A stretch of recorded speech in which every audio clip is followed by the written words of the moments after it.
और हम न सिर्फ 2020 में प्रवेश करेंगे, नए साल में प्रवेश करेंगे, नए दशक में प्रवेश करेंगे, 21वीं सदी के तीसरे दशक में प्रवेश करेंगे। मैं सभी देशवासियों को 2020 के लिए हार्दिक शुभकामनाएं देता हूं। इस दशक के बारे में एक बात तो निश्चित है, इसमें देश के विकास को गति देने में वो लोग सक्रिय भूमिका निभाएंगे जिनका जन्म 21वीं सदी में हुआ है, जो इस सदी के महत्वपूर्ण मुद्दों को समझते हुए बड़े हो रहे हैं। ऐसे युवाओं के लिए आज बहुत सारे शब्दों से पहचाना जाता है। कोई उन्हें मिलेनियल्स के रूप में जानता है, तो कुछ उन्हें जनरेशन जेड या तो जेन जेड ये भी कहते हैं। और व्यापक रूप से एक बात तो लोगों के दिमाग में फिट हो गई है कि ये सोशल मीडिया जनरेशन है। हम सब अनुभव करते हैं कि हमारी ये पीढ़ी बहुत ही प्रतिभाशाली है। कुछ नया करने का, अलग करने का उसका ख्वाब रहता है, उसके अपने ओपिनियन भी होते हैं। और सबसे बड़ी खुशी की बात यह है, और विशेषकर के मैं भारत के बारे में कहना चाहूंगा, कि इन दिनों युवाओं को हम देखते हैं तो वो व्यवस्था को पसंद करते हैं, सिस्टम को पसंद करते हैं। इतना ही नहीं, वे सिस्टम को फॉलो भी करना पसंद करते हैं। और कभी कहीं सिस्टम प्रॉपरली रिस्पॉन्ड न करे तो वे बेचैन भी हो जाते हैं और हिम्मत के साथ सिस्टम को सवाल भी करते हैं। मैं इसे अच्छा मानता हूं। एक बात तो पक्की है कि हमारे देश के युवाओं को हम ये भी कह सकते हैं अराजकता के प्रति नफरत है, अव्यवस्था, अस्थिरता, इसके प्रति उनको बड़ी चीड़ है। वे परिवारवाद, जातिवाद, अपना पराया, स्त्री पुरुष, इन भेदभावों को पसंद नहीं करते हैं। कभी कभी हम देखते हैं कि हवाई अड्डे पर या तो सिनेमा के थिएटर में भी अगर कोई कतार में खड़ा है और बीच में ही कोई घुस जाता है तो सबसे पहले आवाज उठाने वाले युवा ही होते हैं। और हमने तो देखा है कि ऐसी कोई घटना होती तो दूसरे नौजवान तुरंत अपना मोबाइल फोन निकाल करके उसकी वीडियो बना देते हैं और देखते ही देखते वो वीडियो वायरल भी हो जाता है और जो गलती करता है वो महसूस करता है कि क्या हो गया। तो एक नए प्रकार की व्यवस्था, नए प्रकार का युग, नए प्रकार की सोच, इसको हमारी युवा पीढ़ी परिलक्षित करती है। आज भारत को इस पीढ़ी से बहुत उम्मीदें हैं। इन्हीं युवाओं को देश को नई ऊंचाई पर ले जाना है। स्वामी विवेकानंद जी ने कहा था, my faith is in the younger generation, the modern generation, out of them will come my workers. उन्होंने कहा था, मेरा विश्वास युवा पीढ़ी में है, इस आधुनिक जनरेशन में है, मॉडर्न जनरेशन में है। और उन्होंने विश्वास व्यक्त किया था, इन्हीं में से मेरे कार्यकर्ता निकलेंगे। युवाओं के बारे में बात करते हुए उन्होंने कहा, युवावस्था की कीमत को न तो आंका जा सकता है और न ही इसका वर्णन किया जा सकता है। यह जीवन का सबसे मूल्यवान कालखंड होता है। आपका भविष्य और आपका जीवन इस पर निर्भर करता है कि आप अपनी युवावस्था का उपयोग किस प्रकार करते हैं।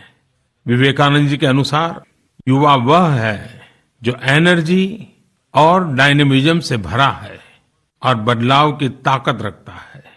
मुझे पूरा विश्वास है कि भारत में यह दशक, यह डेकेड न केवल युवाओं के विकास का होगा बल्कि युवाओं के सामर्थ्य से देश का विकास करने वाला भी साबित होगा। और भारत आधुनिक बनाने में इस पीढ़ी की बहुत बड़ी भूमिका होने वाली है, ये मैं साफ अनुभव करता हूं। आने वाली 12 जनवरी को विवेकानंद जयंती पर जब देश युवा दिवस मना रहा होगा, तब प्रत्येक युवा इस दशक में अपने इस दायित्व पर जरूर चिंतन भी करें और इस दशक के लिए अवश्य कोई संकल्प भी ले। मेरे प्यारे देशवासियों, आप में से कई लोगों को कन्याकुमारी में जिस रॉक पर स्वामी विवेकानंद जी ने अंतर्ध्यान किया था, वहां पर जो विवेकानंद रॉक मेमोरियल बना है, उसके 50 वर्ष पूरे हो रहे हैं। पिछले 5 दशकों में यह स्थान भारत का गौरव रहा है। कन्याकुमारी देश और दुनिया के लिए एक आकर्षण का केंद्र बना है। राष्ट्रभक्ति से भरे हुए आध्यात्मिक चेतना को अनुभव करना चाहने वाले हर किसी के लिए ये एक तीर्थ क्षेत्र बना हुआ है, श्रद्धा केंद्र बना हुआ है। स्वामी जी के स्मारक ने हर पंथ, हर आयु के वर्ग के लोगों को राष्ट्रभक्ति के लिए प्रेरित किया है। दरिद्र नारायण की सेवा इस मंत्र को जीने का रास्ता दिखाया है। जो भी वहां गया उसके अंदर शक्ति का संचार हो, सकारात्मकता का भाव जगे, देश के लिए कुछ करने का जज्बा पैदा हो, यह बहुत स्वाभाविक है। हमारे माननीय राष्ट्रपति महोदय जी भी पिछले दिनों इस 50 वर्ष निमित्त रॉक मेमोरियल का दौरा करके आए हैं और मुझे खुशी है कि हमारे उपराष्ट्रपति जी भी गुजरात के कच्छ के रण में, जहां एक बहुत ही उत्तम रणोत्सव होता है, उसके उद्घाटन के लिए गए थे। जब हमारे राष्ट्रपति जी, उपराष्ट्रपति जी भी भारत में ही ऐसे महत्वपूर्ण टूरिस्ट डेस्टिनेशन पे जा रहे हैं, देशवासियों को उससे जरूर प्रेरणा मिलती है। आप भी जरूर जाइए। मेरे प्यारे देशवासियों, हम अलग अलग कॉलेजेस में, यूनिवर्सिटीज में, स्कूल्स में पढ़ते तो हैं, लेकिन पढ़ाई पूरी होने के बाद अलुमनी मीट एक बहुत ही सुहाना अवसर होता है। और अलुमनी मीट, ये सब नौजवान मिलकर के पुरानी यादों में खो जाते हैं, जिनकी 10 साल, 20 साल, 25 साल पीछे चली जाती हैं। लेकिन कभी कभी ऐसी अलुमनी मीट विशेष आकर्षण का कारण बन जाती है, उस पर ध्यान जाता है और देशवासियों का भी ध्यान उस तरफ जाना बहुत जरूरी होता है। अलुमनी मीट दरअसल पुराने दोस्तों के साथ मिलना, यादों को ताजा करना, इसका अपना एक अलग ही आनंद है।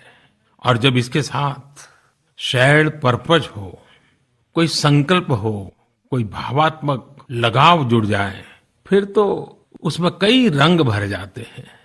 आपने देखा होगा कि अलुमनी ग्रुप कभी कभी अपने स्कूलों के लिए कुछ न कुछ योगदान देते हैं।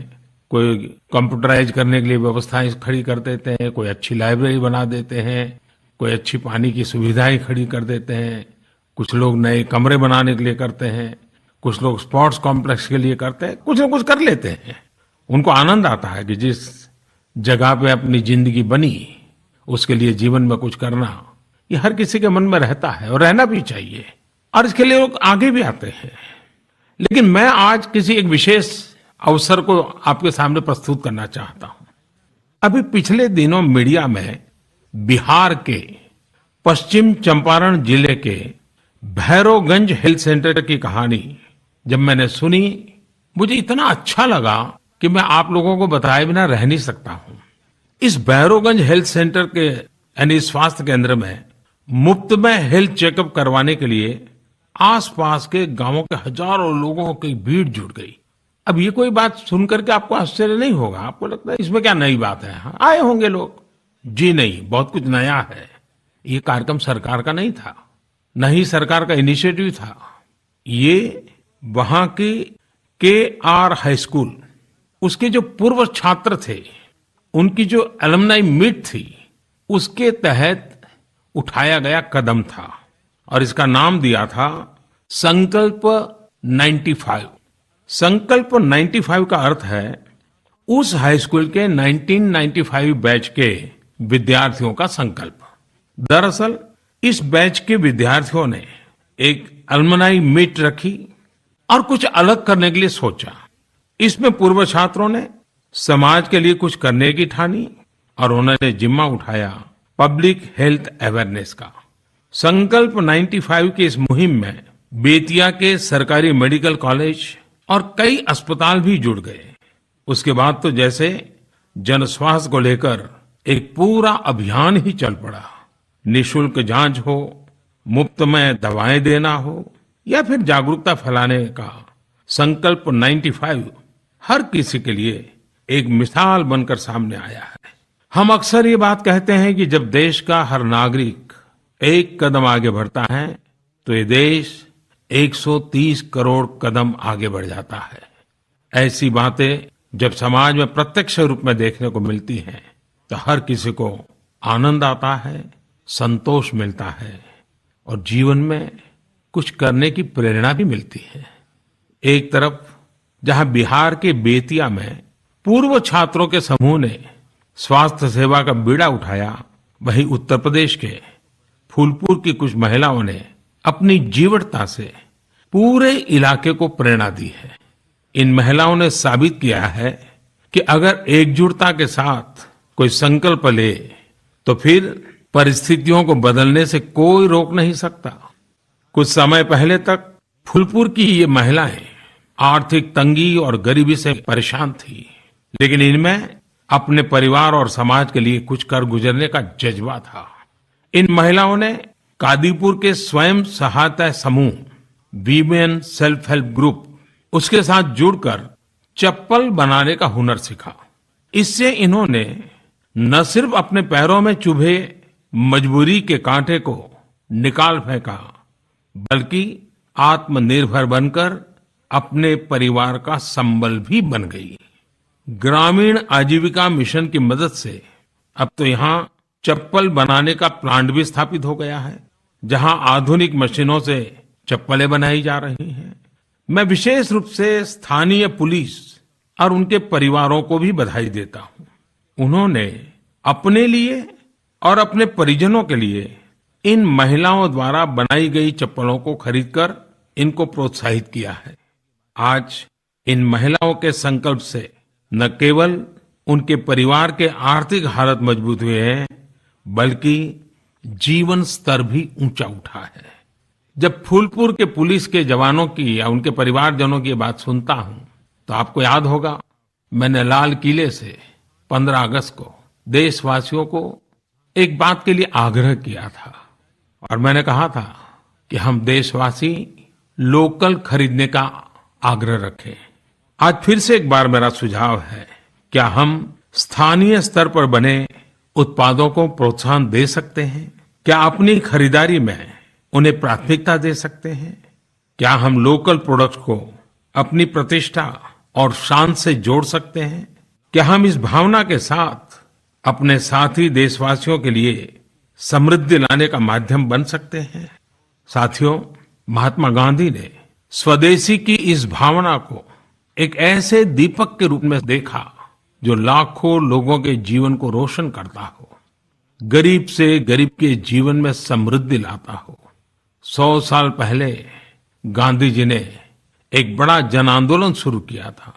इसका एक लक्ष्य था भारतीय उत्पादों को प्रोत्साहित करना, आत्मनिर्भर बनने का यही रास्ता गांधी जी ने दिखाया था। 2022 में हम हमारी आजादी के 75 साल पूरे करेंगे। जिस आजाद भारत में हम सांस ले रहे हैं, उस भारत को आजाद कराने के लिए लक्षावधि सपूतों ने, बेटे बेटियों ने अनेक यातनाएं सही है, अनेकों ने प्राण की आहुति दी है। लक्षावधि लोगों के त्याग, तपस्या, बलिदान के कारण जो आजादी मिली, जिस आजादी का आज हम भरपूर लाभ उठा रहे हैं, आजाद जिंदगी हम जी रहे हैं, और देश के लिए मर मिटने वाले, देश के लिए जीवन खपाने वाले नामी अनामी अनगिनत लोग, शायद मुश्किल से हम बहुत कम ही लोगों के नाम जानते होंगे, लेकिन उन्होंने बलिदान दिया कुछ सपनों को लेकर के, आजाद भारत के सपनों को लेकर के, समृद्ध, सुखी, संपन्न आजाद भारत के लिए। मेरे प्यारे देशवासियों, क्या हम संकल्प कर सकते हैं कि 2022 आजादी के 75 वर्ष हो रहे हैं, कम से कम ये 2-3 साल हम स्थानीय उत्पाद खरीदने का आग्रही बने, भारत में बना, हमारे देशवासियों के हाथों से बना, हमारे देशवासियों के पसीने की जिसमें महक हो, ऐसी चीजों को हम खरीद करने का आग्रह कर सकते हैं क्या? मैं लंबे समय के लिए नहीं कहता हूं, सिर्फ 2022 तक, आजादी के 75 साल हो तब तक। और ये काम सरकारी नहीं होना चाहिए। स्थान स्थान पर नौजवान आगे आए, छोटे छोटे संगठन बनाएं, लोगों को प्रेरित करें, समझाएं, और तय करें, आओ हम लोकल खरीदेंगे, स्थानीय उत्पादों पर बल देंगे, देशवासियों के पसीने की जिसमें महक हो वही मेरे आजाद भारत का सुहाना पल हो। इन सपनों को लेकर के हम चलें।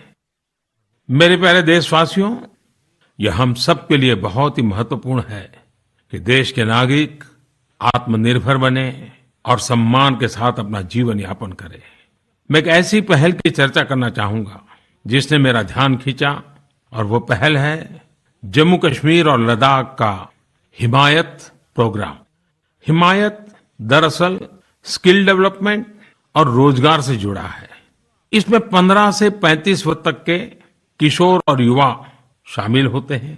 ये जम्मू कश्मीर के वे लोग हैं जिनकी पढ़ाई किसी कारण पूरी नहीं हो पाई, जिन्हें बीच में ही स्कूल कॉलेज छोड़ना पड़ा।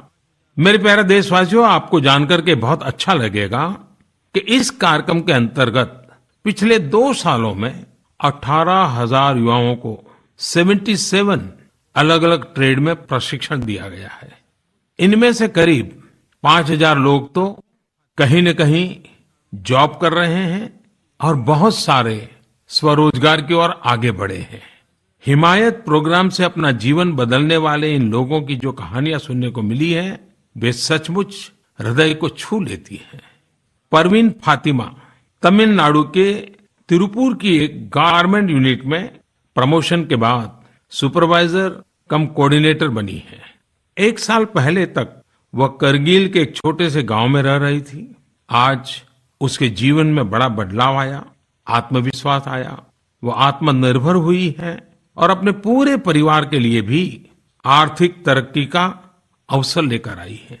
परवीन फातिमा की तरह ही हिमायत प्रोग्राम ने लेह लद्दाख क्षेत्र के निवासी अन्य बेटियों का भी भाग्य बदला है और ये सभी आज तमिलनाडु के उसी फार्म में काम कर रहे हैं।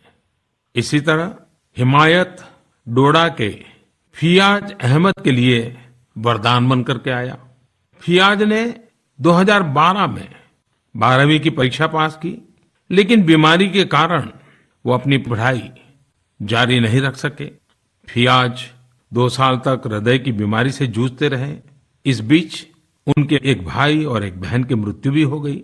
एक तरह से उनके परिवार पर परेशानियों का पहाड़ टूट गया। आखिरकार उन्हें हिमायत से मदद मिली।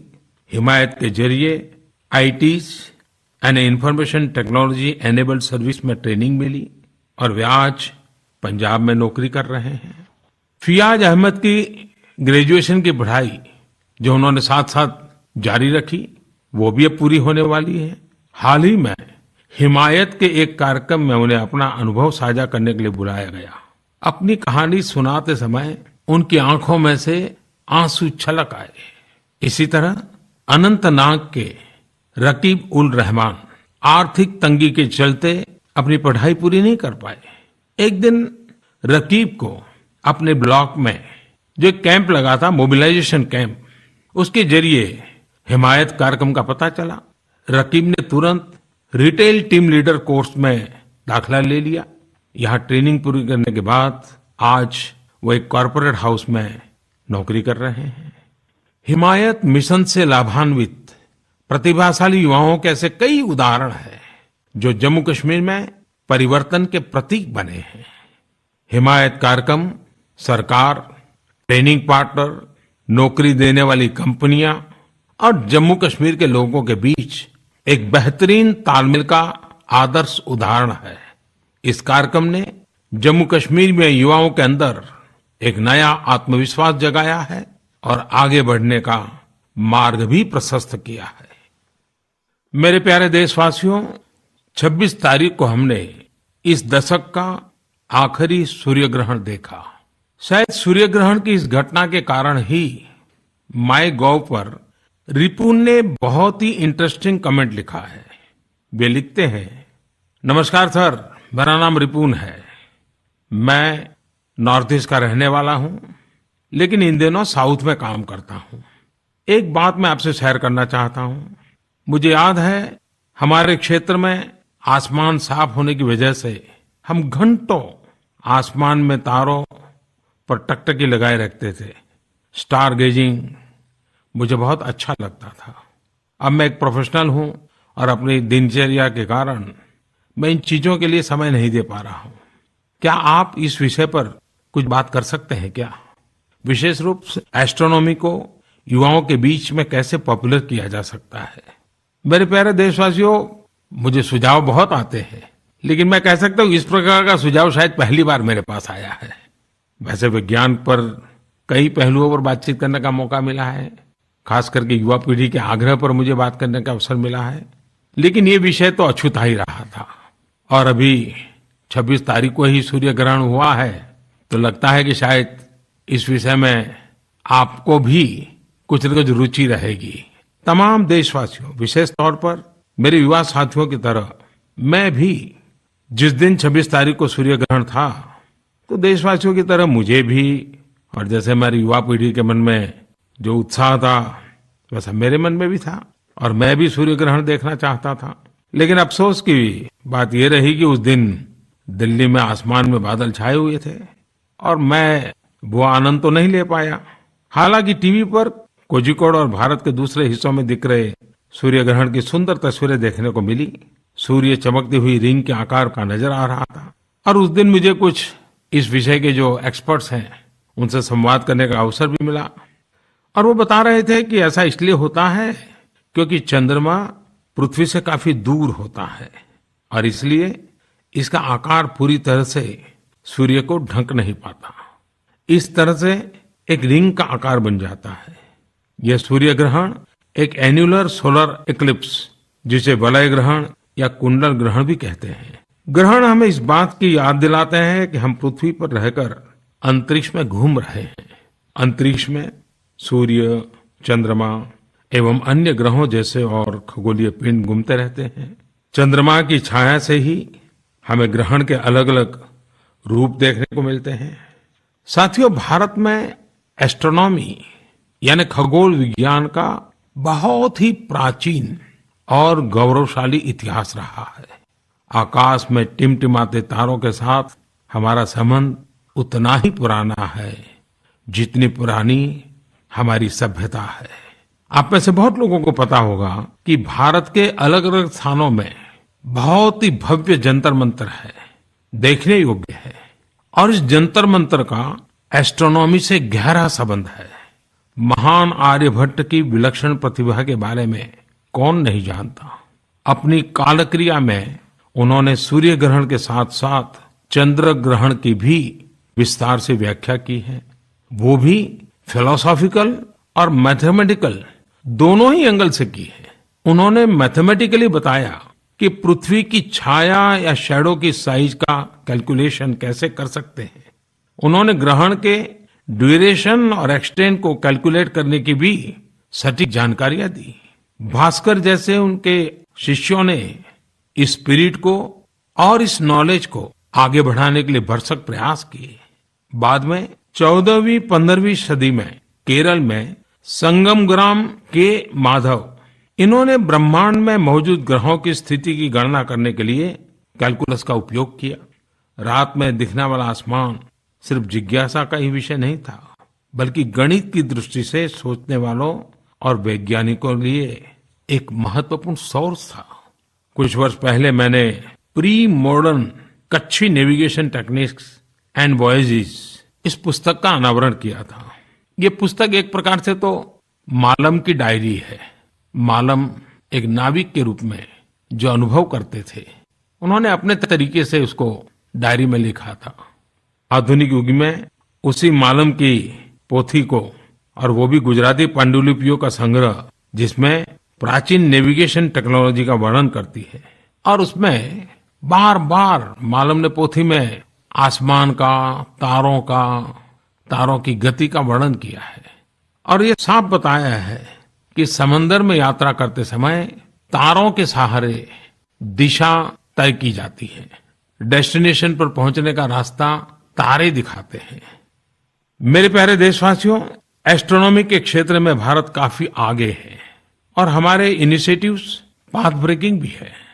हमारे पास पुणे के निकट विशालकाय मीटर वेव टेलीस्कोप है। इतना ही नहीं, कोडाईकनाल, उदगमंडलम, गुरु शिखर और हानतेल लद्दाख में भी पावरफुल टेलीस्कोप है। 2016 में बेल्जियम के तत्कालीन प्रधानमंत्री और मैंने नैनीताल में 3.6 मीटर देवस्थल ऑप्टिकल टेलीस्कोप का उद्घाटन किया था। इसे एशिया का सबसे बड़ा टेलीस्कोप कहा जाता है। इसरो के पास एस्ट्रोसैट नाम का एक एस्ट्रोनॉमिकल सैटेलाइट है। सूर्य के बारे में रिसर्च करने के लिए इसरो आदित्य के नाम से एक दूसरा सैटेलाइट भी लॉन्च करने वाला है। खगोल विज्ञान को लेकर चाहे हमारा प्राचीन ज्ञान हो या आधुनिक उपलब्धियां, हमें इन्हें अवश्य समझना चाहिए और उन पर गर्व करना चाहिए। आज हमारे युवा वैज्ञानिकों में न केवल अपने वैज्ञानिक इतिहास को जानने की ललक दिखाई पड़ती है, बल्कि वे एस्ट्रोनॉमी के भविष्य को लेकर भी एक दृढ़ इच्छा शक्ति रखते हैं। हमारे देश के प्लेनेटोरियम नाइट स्काई को समझने के साथ स्टार गेजिंग को शौक के रूप में विकसित करने के लिए भी मोटिवेट करते हैं।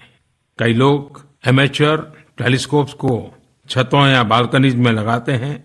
स्टार गेजिंग से रूरल कैंप्स और रूरल पिकनिक को भी बढ़ावा मिल सकता है। और कई ऐसे स्कूल कॉलेजेस हैं जो एस्ट्रोनॉमी के क्लब भी गठन करते हैं और उस प्रयोग को आगे भी बढ़ाना चाहिए। मेरे प्यारे देशवासियों, हमारी संसद को लोकतंत्र के मंदिर के रूप में हम जानते हैं। एक बात का मैं आज बड़े गर्व से उल्लेख करना चाहता हूं कि आपने जिन प्रतिनिधियों को चुन करके संसद में भेजा है, उन्होंने पिछले 60 साल के सारे विक्रम तोड़ दिए हैं। पिछले 6 मास में 17वीं लोकसभा के दोनों सत्र बहुत ही प्रोडक्टिव रहे हैं। लोकसभा ने तो 114% काम किया, तो राज्यसभा ने 94% काम किया और इससे पहले बजट सत्र में करीब 135% काम किया था। देर देर रात तक संसद चली। ये बात मैं इसलिए कह रहा हूं कि सभी सांसद इसके लिए बधाई के पात्र है, अभिनंदन के अधिकारी है। आपने जिन जनप्रतिनिधियों को भेजा है, उन्होंने 60 साल के सारे रिकॉर्ड तोड़ दिए हैं। इतना काम होना अपने आप में भारत के लोकतंत्र की ताकत का भी और लोकतंत्र के प्रति आस्था का भी परिचायक है। मैं दोनों सदनों के पीठासीन अधिकारियों, सभी राजनीतिक दलों को, सभी सांसदों को उनकी इस सक्रिय भूमिका के लिए बहुत बहुत बधाई देना चाहता हूं। मेरे प्यारे देशवासियों, सूर्य, पृथ्वी, चंद्रमा की गति केवल ग्रहण तय नहीं करती है, बल्कि कई सारी चीजें भी इससे जुड़ी हुई है। हम सब जानते हैं कि सूर्य की गति के आधार पर जनवरी के मध्य में पूरे भारत में विभिन्न प्रकार के त्योहार मनाए जाएंगे। पंजाब से लेकर तमिलनाडु तक और गुजरात से लेकर असम तक लोग अनेक त्योहारों का जश्न मनाएंगे। जनवरी में बड़े ही धूमधाम से मकर संक्रांति और उत्तरायण मनाया जाता है। इनको ऊर्जा का प्रतीक भी माना जाता है। इसी दौरान पंजाब में लोहड़ी, तमिलनाडु में पोंगल, असम में माघ बिहू भी मनाए जाएंगे। ये त्योहार किसानों की समृद्धि और फसलों से बहुत निकटता से जुड़े हुए हैं। ये त्योहार हमें भारत की एकता और भारत की विविधता के बारे में याद दिलाते हैं। पोंगल के आखिरी दिन महान तिरुवल्लुवर की जयंती मनाने का सौभाग्य हम देशवासियों को मिलता है। यह दिन महान लेखक, विचारक संत तिरुवल्लुवर जी को, उनके जीवन को समर्पित होता है। मेरे प्यारे देशवासियों, 2019 की ये आखिरी मन की बात है। 2020 में हम फिर मिलेंगे। नया वर्ष, नया दशक, नए संकल्प, नई ऊर्जा, नया उमंग, नया उत्साह। आइए चल पड़े। संकल्प की पूर्ति के लिए सामर्थ्य जुटाते चले। दूर तक चलना है, बहुत कुछ करना है, देश को नई ऊंचाइयों पर पहुंचाना है। 130 करोड़ देशवासियों के पुरुषार्थ पर, उनके सामर्थ्य पर, उनके संकल्प पर अपार श्रद्धा रखते हुए आओ हम चल पड़े। बहुत बहुत धन्यवाद, बहुत बहुत शुभकामनाएं।